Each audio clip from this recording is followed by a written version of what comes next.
este año estuvimos en Turquía. Turquía fue el lugar donde el apóstol San Pablo hizo las misiones.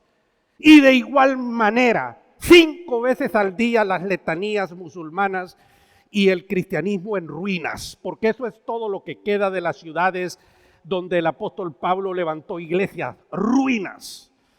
Recuerdo que al llegar en esta vez al aeropuerto de Heathrow en Londres, entonces estaba un villancico de Navidad y luego el célebre himno Feliz Navidad. Y yo me puse a cantar y a gritar en el aeropuerto y la gente comenzó a verme. Pero es que yo tenía que liberar la opresión que traía de días en aquellos lugares. Y las cosas cambiaron. Cuando ayer estoy haciendo las compras de la Navidad aquí en uno de estos lugares de compras y escucho la música de la Navidad, mi espíritu se regocija. Y ese tipo de detalles, porque la Navidad, sin Navidad no hay Cristo y sin Cristo la vida no tiene sentido, señores. Y esto ha llevado que nosotros, o que este servidor entonces vea qué es eso de la Navidad. La Navidad es la enseñanza que nos dice a nosotros que Cristo, que Dios se hizo hombre. Es una doctrina difícil de creer. ¿Cómo es posible que Dios se haga hombre? Pero créamelo usted, que llevo 40 años estudiando la Biblia por un lado y la filosofía de los hombres por otro. Desde Tales de Mileto, desde los presocráticos, y haciendo toda esa línea de personajes hasta los últimos grandes pensadores de Harvard, de Yale, de Berkeley, que hablan y dicen cosas. Y puedo discurrir sobre la filosofía y los pensamientos de los hombres, pero les voy a decir algo en esta mañana. Cuando obtengo el pensamiento de los hombres aquí acerca de Dios y tengo el relato de la Biblia, un relato que parece mitológico, el ángel Gabriel se le aparece a María, quiero decirles que prefiero quedarme con el relato de la Biblia 1,000 veces que con el relato de los hombres. Y les voy a decir una razón, porque el relato que encuentro en la Biblia es algo que me trae a mí esperanza y que me produce paz y que le da sentido a mi vida. El pensamiento de los hombres, y puedo discurrir sobre ellos. Se me ocurre en este momento Sartre, Juan Pablo Sartre, uno de los padres del existencialismo, que dijo: no hay salida para el problema de los hombres. La persona que habló de la libertad humana, pero al final es un hombre que termina amargado, que termina sin nada, porque el ser humano que no tiene una esperanza es un ser humano que lleva una vida sin sentido, una vida insípida, una vida agria, así literalmente. Entonces, la Navidad es la enseñanza de que Dios se hace hombre y habita entre nosotros. Y claro, esa es una enseñanza que no solamente la filosofía de los hombres la rechaza, sino que también las religiones de este mundo. Los musulmanes consideran a Jesús como el profeta Jesús y hablan del profeta Jesús y hablan a Mahoma como el último de los enviados de Dios a este mundo. Pero Jesús no es un profeta solamente. Jesús es el Dios hecho carne. Hecho carne, no porque un libro que nosotros llamamos Biblia lo dice, sino porque algo más allá de ese libro nos da testimonio de que Dios no es una noticia, sino que es una realidad. Porque tenemos compañerismo, comunión, relación con Él. Si así no lo fuera, entonces lo que dice la Biblia no tendría sentido, señores. De manera que tenemos que tener eso bien claro. Jesús no es un hombre, no es uno de los profetas, de los tantos que han venido a este mundo. Tenemos que tener claro que la divinidad a quienes los griegos llamaron, a los cristianos griegos de Alejandría le llamaron el Verbo, es el Dios que se hace hombre. Y la Navidad gira alrededor de eso. Hoy celebramos que Jesús es Dios, que Él siendo Dios se hace hombre. Y ese es el centro de la Navidad. Ese es el centro. Ahora, si los seres humanos deciden no creer y vivir conforme a esto, no importa, hagan lo que le dé la gana. Pero al final de la vida está decretado que el hombre muera. Y cuando el hombre muere, ahí es el día de las verdades. Y créanme, lo que ustedes y yo estamos aquí el día de hoy y venimos a la iglesia porque tenemos temor al más allá. Tenemos temor al más allá. No es que las cosas no nacieron de la nada. Algo tuvo que haberlas creado. Filosofía de Tomás de Aquino, las 5 vías, las 5 demostraciones para dejar claro que Dios es una realidad.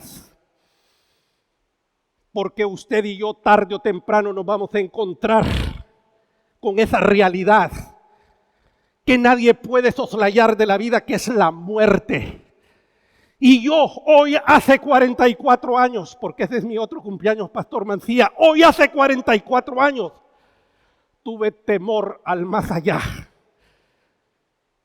Me di cuenta que la vida no es lo que se mira y lo que se toca, sino que hay más allá. Porque si no hay más allá, seríamos la gente más digna de lástima. De lástima. No hay más allá. Comamos y bebamos que moriremos mañana. Muerto el perro, se acabó la rabia. Y a mis 17 años, hoy hace 44 años, decidí creer. Ahora, esta mañana, sin más preámbulo, yo quiero enfocarme en 2 aspectos de la Navidad. En 2 aspectos de eso, de la venida, de lo que significa la Navidad, de lo que significa lo que nosotros celebramos hoy. Y eso está en la epístola a los Filipenses capítulo 2. La Biblia dice, la primera parte del capítulo 2 del 1, haya pues en vosotros este sentir que hubo en Cristo Jesús. Y la pregunta es, ¿qué tiene que ver el pasaje de Filipenses 2 con la Navidad? Tiene que ver todo. Tiene que ver todo. Porque ahí hay 2 palabras, que quiero que veamos. Gerson, adelante. Voy a hablar de 2 palabras, que eso encierra todo lo que es la Navidad, que es despojarse y humillarse. Despojarse y humillarse. La Biblia dice que Jesús, teniendo la forma de Dios, ahí está la kenosis, ahí está, Jesús es Dios. El que está atrás, el anterior, por favor, el anterior. Teniendo la forma de Dios, no se estimó el ser igual a Dios, sino que se despoja. Y esa es la palabra que veamos, ekenocen. Esa es la primera parte de la Navidad. Eso es lo que significa la humanidad de Cristo, es que Jesús se despoja. Ekenocen, literalmente en castellano, que se vacía. Es como cuando usted tiene líquido en un recipiente y lo vacía. Entonces se despoja. Ekenocen, esa palabra es espectacular. Subraye en su Biblia Filipenses 2:5, y se despojó. Porque él tenía morfeteos, la forma de Dios, pero no se aferra a eso, sino que ekenocen, se vacía. Se vacía. Y lo primero que el apóstol Pablo dice en el 1 del capítulo 2, dice, haya pues en vosotros este sentir que hubo en Cristo Jesús. que haya ese sentir. Navidad es para reflexionar y para que haya en nosotros ese sentir de vaciarse, despojarse. Porque los seres humanos somos orgullosos por naturaleza, somos arrogantes y queremos que la gente nos mire en nuestro esplendor, con el carro del último modelo, con todos los signos de poder y de gloria humana, para que los seres humanos caigan a nuestro alrededor y nos admiren, nos respeten y digan cosas hermosas de nosotros. Pues la Biblia nos dice que Jesús, siendo Dios, se despoja de todo eso. Extraordinario. Y dice: haya pues en vosotros este sentir que hubo en Cristo Jesús, que siendo o teniendo la forma de Dios, se vacía. Este es el primer elemento de la Navidad, de lo que significa el que Jesús, el que Dios se haya hecho hombre, el despojarse. Cuando Jesús nace como un ser humano, entonces se ha despojado. No de su gloria, jamás se despojó de su gloria. No de sus atributos, jamás se despojó de sus atributos. Jesús se despojó de su apariencia nada más. De su apariencia. Porque en esencia y potencia, el niño que cargó María es y será el Dios Todopoderoso. Una enseñanza mitológica, difícil de creer, pero ya se los dije, cuando tengo la filosofía de Federico Nietzsche, de Friedrich Hegel, cuando tengo la de Baruch Spinoza aquí, cuando tengo la filosofía de Bertrand Russell aquí, cuando tengo la filosofía de Erich Fromm aquí, y tengo la filosofía que encuentro en la palabra de Dios, prefiero la palabra de Dios una y mil veces. Porque esa palabra trae una esperanza y me desafía como ser humano, número uno, a despojarme. Porque Jesús se despoja, Dios se despoja. Haya en vosotros ese sentir que hubo en Dios, despojarse de la arrogancia, del orgullo, de la vanidad, de esas cosas de las que nos jactamos y de las que queremos que los seres humanos nos adoren, nos rindan pleitesía. Esa es la primera palabra de lo que significa la Navidad. Número 2 es humillarse. Esa palabra, etapeinosen. Humillarse, la palabra humillarse en el idioma griego se traduce en castellano bajar la cabeza. Cuando una persona se humilla, baja la cabeza. No la levanta, sino que la baja. Y bajar la cabeza es una de las cosas que más me cuesta a mí, porque quiero siempre levantar la cabeza. Ay, pero qué difícil es bajar la cabeza. Y eso es lo que literalmente significa en el castellano del idioma griego humillarse. Y la Biblia dice que Cristo se humilló, que Dios se humilló.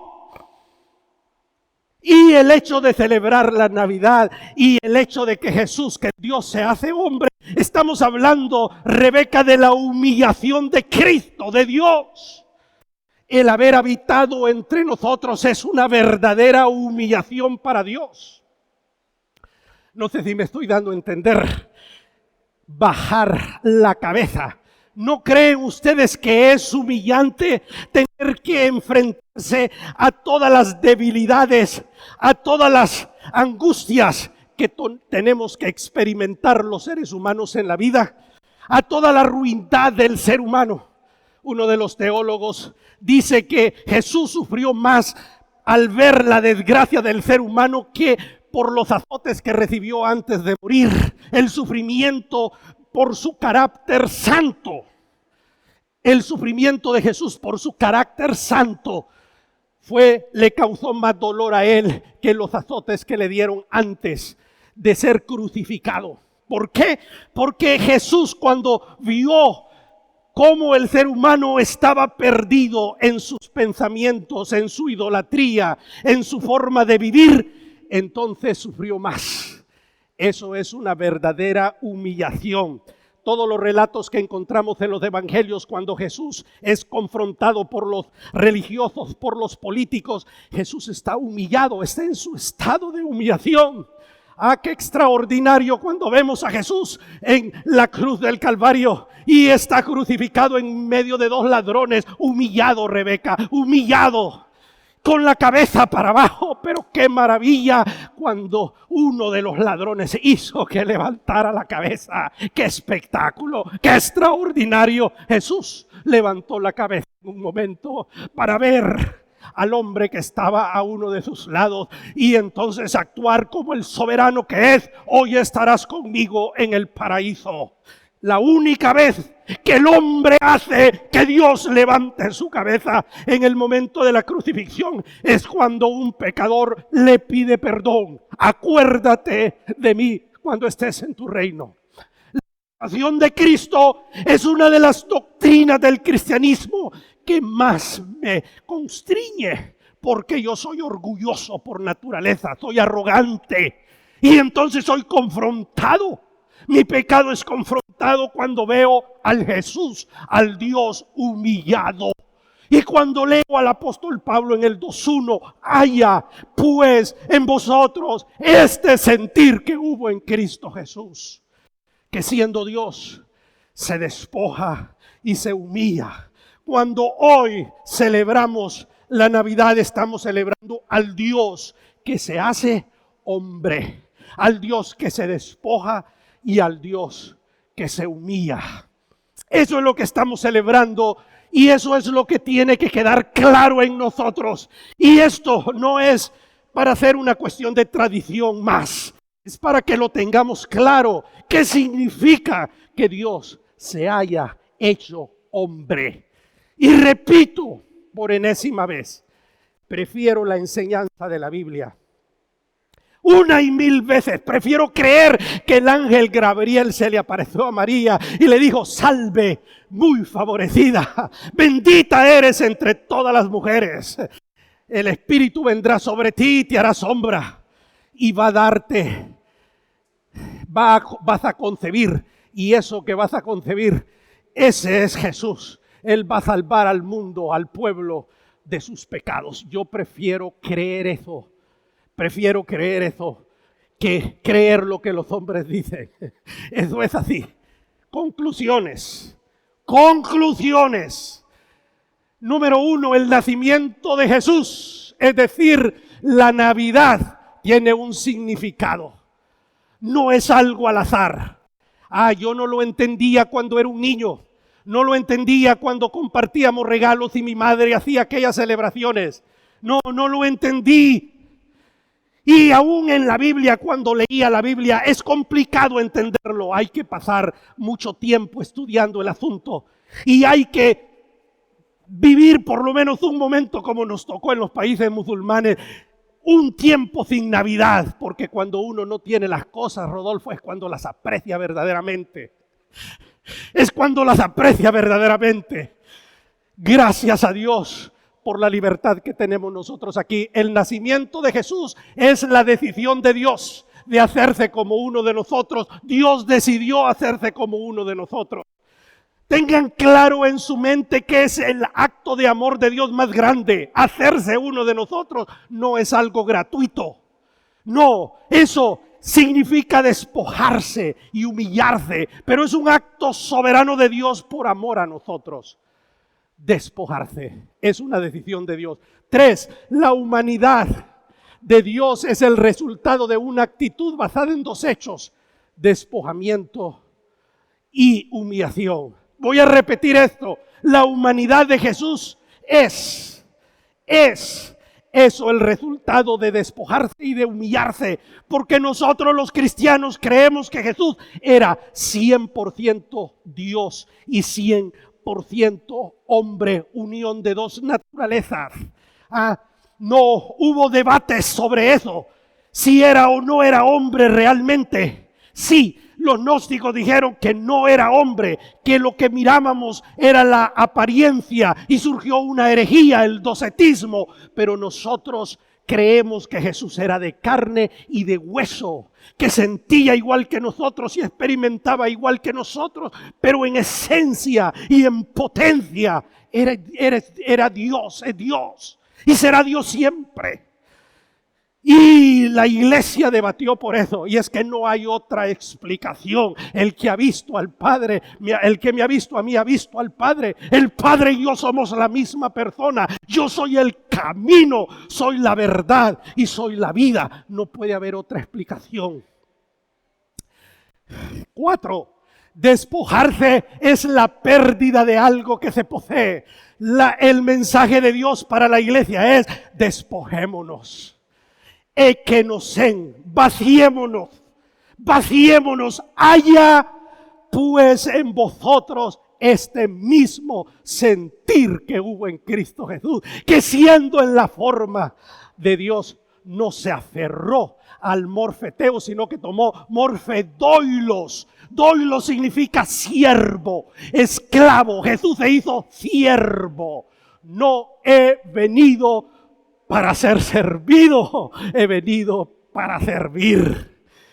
Dice, humillarse es bajar la cabeza, es herir el amor propio. Así que, mis hermanos, si algo no debe quedar claro esta mañana es que debemos ser humildes, debemos bajar la cabeza. Y finalmente, si tenemos el ADN de Dios, irremediablemente vamos a vivir con esa actitud. Yo prefiero una y mil veces vivir con estos principios en mi vida que vivir con esos principios huecos de los hombres que filosofan y que tratan de decirle a la humanidad: este es el camino, esta es la verdad. Yo prefiero la aletheia. Aletheia es verdad en griego. Jesús dice: yo soy la aletheia, y eso tiene un gran significado porque los filósofos buscan la aletheia. Cuando usted hace filosofía es porque busca la verdad, escudriña porque quiere encontrar la verdad. Pues Cristo dijo: yo soy la aletheia, yo soy la verdad y yo soy la vida. Y voy a terminar con este himno del apóstol Pablo. Allí en Filipenses 2 dice la Biblia: haya pues en vosotros este sentir que hubo en Cristo Jesús, que teniendo el morfeteos, la forma de Dios, equenosen, toma el morfedoilos, la forma de siervo, y se humilla hasta lo sumo y se hace obediente. Dios se hizo obediente a la criatura y se humilla y se hace obediente hasta lo sumo. La exaltación, por eso, aleluya. Therefore, por eso. Qué palabra más espectacular. Voy a repetirla. Por eso. Diga conmigo: por eso. Dios le dio un nombre que es sobre todo nombre, para que toda rodilla de los que están en el cielo y en la tierra se doble y confiese que Él es el Kyrios del universo. Kyrios, el Señor. El Señor. Y hoy confesamos que Él es el Kyrios, el Señor. Amén. Amén. Amén. Él es el Señor. Amén.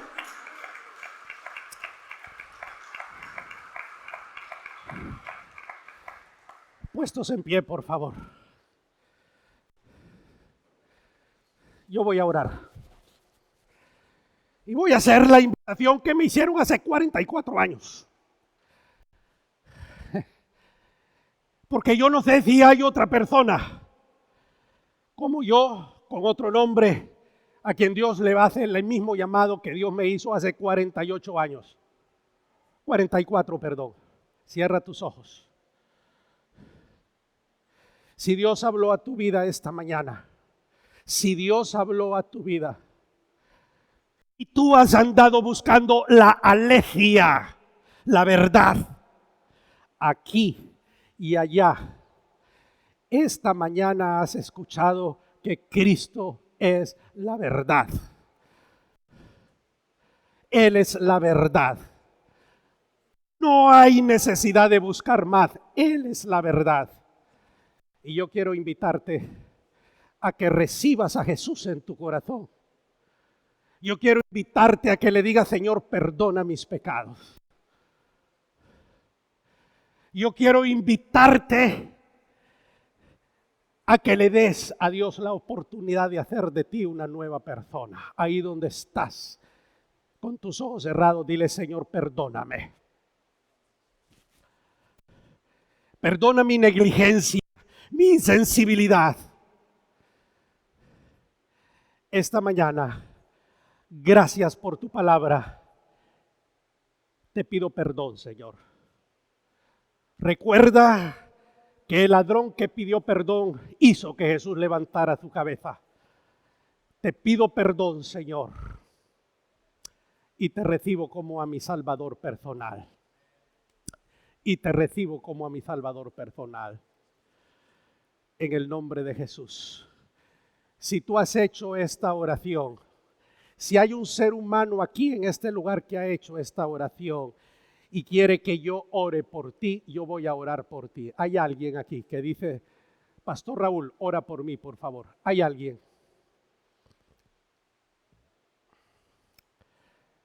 Señor, gracias una vez más.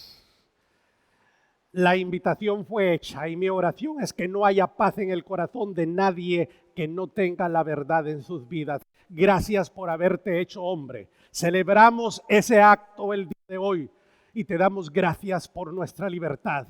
Y Señor, que haya en nosotros ese sentir que hubo en ti, experiencia en nuestras vidas. Te damos gracias en el nombre de Cristo Jesús. Y la iglesia del Señor dice...